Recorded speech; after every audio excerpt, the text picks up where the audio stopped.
Here we are up on the front of the house here. There's a few different things going on the front of your guys' house. One of them is there's not very good flashing details anywhere out here.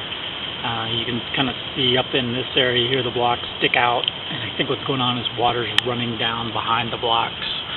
I pulled one of these blocks out. Actually, this one I can just pull out just because it's loose. But you can see inside there's no felt paper or any kind of waterproofing or anything like that. So I think you've got, I think that's the old siding of what used to be on here. So I think you got water running down behind here, getting behind the trim, which is probably why this paint doesn't hold up so well. Another thing you guys got going on, most of the trim down at the bottom is rotted up here. These could probably be left alone. The window trim, the bases of a lot of these windows are rotted, or not so much the windows, I should say, but the window trim. Here's kind of what's going on with this. Somebody put the metal flashing on here, which is good, but it drains back towards the window, which I'm surprised doesn't leak. The other thing it does is it pulls water up in this area, and so any wood that sits in water is just going to come apart. All this wood was all deteriorated the last time you got it painted. You can see the paint looks different down on the rotted sections than from up here.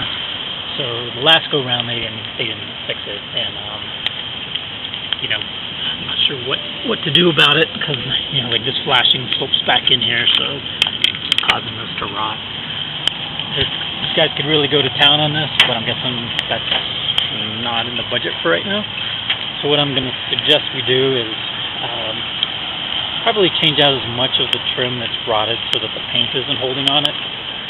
But unless you get something, fix it up so that any water that gets behind these blocks comes down a waterproof membrane and then gets kicked out over this flashing, you're going to have water running behind all of this. You get stuff running out in here. It's raining right now. You can see the gutters kind of overflowing. Water's running down here. It's sitting on top, hitting that, and it's probably going to run in underneath, flashing back in here. You can see it's starting to run back up in there. There's nothing really to keep water from getting back in there. So there's a pretty fair amount of work you could do up here. What I'm going to suggest is we get as much done as we can. But I just kind of want to let you know that unless you do kind of a fairly major rework up here, things aren't going to last a super long time. Hopefully they'll last whatever, as long as the paint does this go round, but there's quite a bit to do.